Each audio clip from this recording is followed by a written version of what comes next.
Esta exposición comprende muchas cuestiones que están relacionadas con la arquitectura, con las artes plásticas, con la música, pero yo creo que lo más importante es que es la explicación de un mundo cultural en nuestro país de 4 décadas, desde 1950 hasta 1990, décadas además prometedoras, renovadoras en el ámbito de la arquitectura, pero también en el ámbito de las artes plásticas y de la música.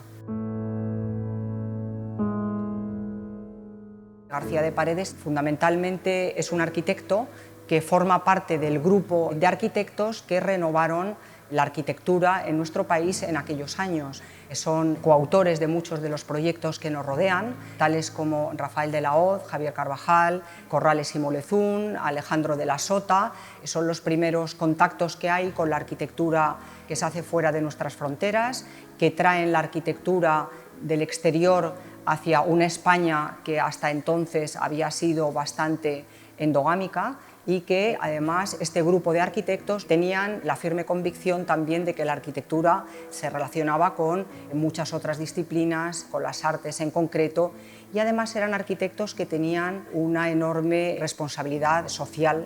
por la arquitectura que generaban. Hay que recordar también que eran años de una escasez económica en nuestro país, son arquitecturas hechas con pocos medios económicos, con unos resultados extraordinarios y desde luego hecho con un tesón, una ilusión y un esfuerzo muy grande por parte de todos ellos.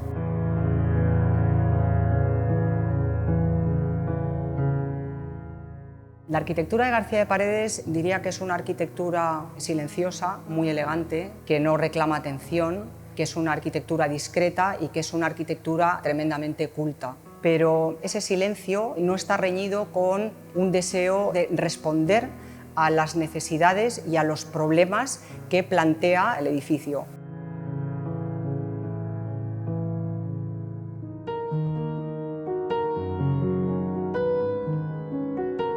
El nombre de la exposición, Espacios de Encuentro, hace referencia un poco al encuentro de distintos tipos de documentos que se están mostrando en la exposición. Investigando un poco sobre los sistemas expositivos que había realizado el arquitecto y encontrando uno que fuera económico, fácil de apilar, de transportar, dimos con la propuesta que hizo para el artista José Beulas y revisitando este proyecto del arquitecto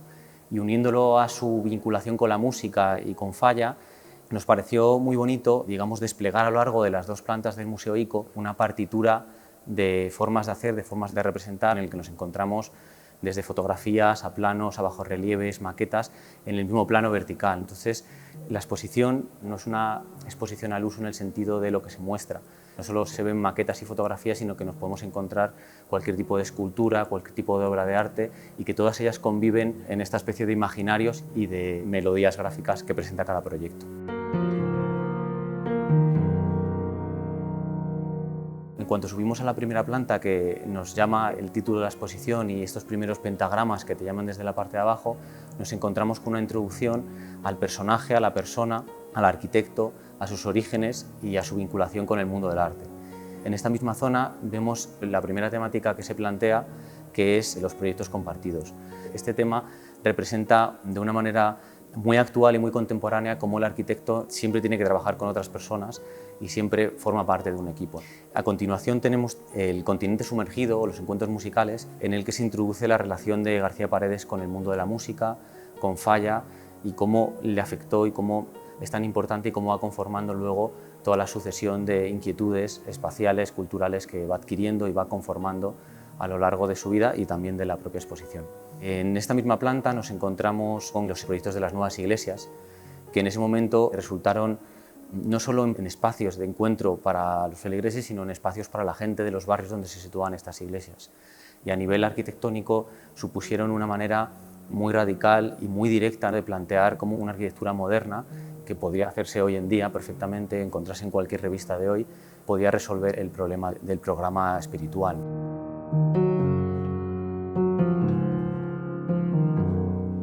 Hubo una renovación que coincidió con la construcción de estas iglesias. El Concilio Vaticano da unas nuevas indicaciones de cómo tienen que ser las iglesias y García de Paredes construye en todas ellas un espacio indiferenciado, multipolar, en el cual el eje poderoso, digamos, y la atracción casi monumental del altar desaparece. Es un espacio homogéneo en el cual los fieles están bajo un único techo como un espacio asambleario para la oración, para estar juntos. Estos espacios, que son incluso hasta algo industriales, ¿no?, se marcan aún más con los materiales de construcción. Por una parte, con esa voluntaria austeridad de los materiales, del ladrillo, de la estructura vista, pero por otra parte por la escasez de materiales que había.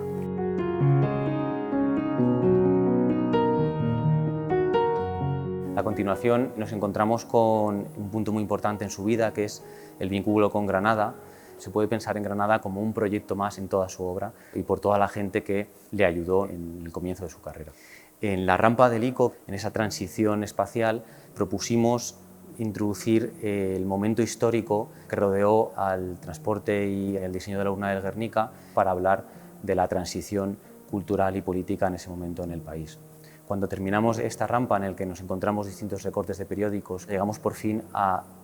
proyecto del símbolo del Guernica, lo que simbolizó para el país, lo que simbolizó para él y lo que simbolizó para el resto de proyectos que el arquitecto fuera a hacer a partir de entonces. Fue su primer o el contacto más directo con lo público, con lo nacional, y a partir de ahí, digamos que se posiciona y empieza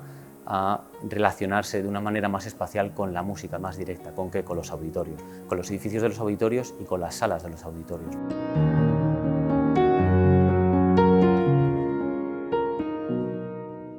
Los auditorios siempre construyen en las ciudades los espacios públicos. En ese sentido, yo creo que todos los auditorios en los que él trabajó tienen esa atención a la ciudad y esa atención al espacio físico en el cual se insertan.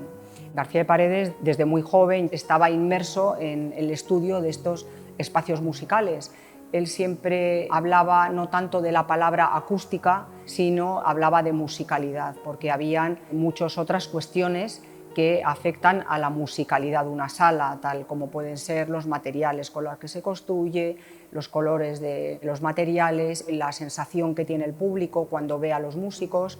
En todos los auditorios también García de Paredes se asesoraba con los músicos sobre cómo debía de ser ese espacio para ellos, para las personas que están trabajando ahí. Finalmente llegamos a una pieza muy especial que se ha encargado al fotógrafo y videoartista Luis Asín, en el que se plantea una instalación audiovisual en homenaje al arquitecto, un homenaje a todos esos momentos que pasan por la vida de una sala, desde que se encienden las primeras luces hasta que se hacen los primeros ensayos o hasta que se ejecuta una sinfonía.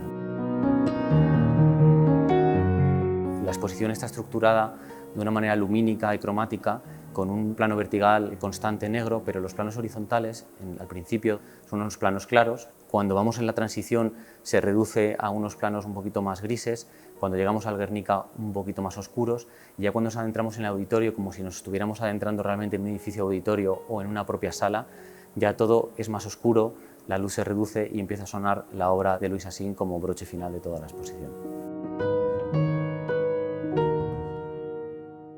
Comentar también que en esta planta del Museo ICO se decidió, digamos, regularizar una planta rectangular, axial, que nos permite también ver las traseras de estas nubes gráficas, de estos distintos documentos, como si nos estuviéramos metiendo detrás de la pared de un museo. Esto nos parece muy bonito de cara al arquitecto, porque nos parecía un arquitecto que siempre era un arquitecto sincero constructivamente.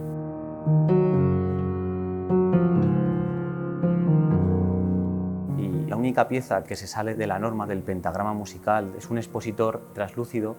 que contiene más de 200 croquis en formato holandesa del arquitecto,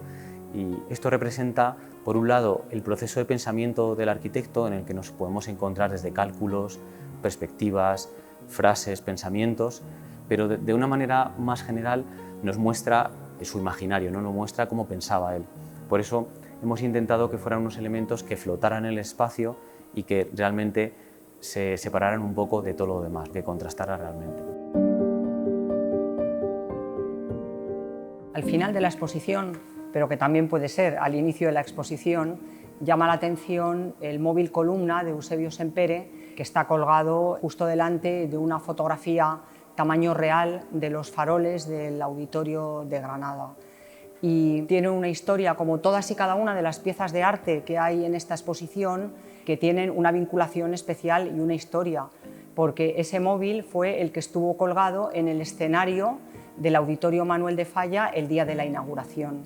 Todas y cada una de las obras de arte y de los artistas tienen relación con los edificios en los que están insertadas. Las esculturas de García Donaire, los collages de Vaquero Turcios, los tapices también de Eusebio Sempere, que son los tapices que están en el Auditorio Nacional de Música, pero no solamente artistas del pasado, artistas del presente, porque la escultura de la urna del Guernica de Fernando Sánchez Castillo, que es un escultor absolutamente joven y contemporáneo, pues también habla del interés por la urna del Guernica. Y todas estas relaciones entre los artistas y las obras son las que yo creo que están muy bien explicadas desde el punto de vista intuitivo en el mapa de encuentros interactivo que hay en la última planta, que ha realizado mi hermano Manuel, a través del conocimiento de todas estas personas, pero que es realmente increíble de poder manejarlo y poder ver, entrando en cada una de las obras, todas las personas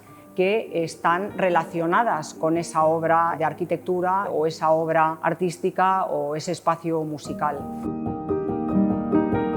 Hemos tenido en esta exposición un equipo de comisariado intergeneracional que ha estado permanentemente poniendo en valor una gran cantidad de cuestiones que, si se mira solamente al pasado, pues no se tienen presentes. Y yo creo que esto es lo más interesante de esta exposición, es el poder transmitir ese entusiasmo o ese interés o ese ideario de esta arquitectura a los nuevos arquitectos y a los arquitectos del futuro, no solamente como algo retrospectivo, sino algo absolutamente nuevo y abierto. Entonces, esa relación intergeneracional que hemos tenido en el equipo de comisariado, nuestro deseo es que se lleve a cabo también con las personas que vengan a ver la exposición.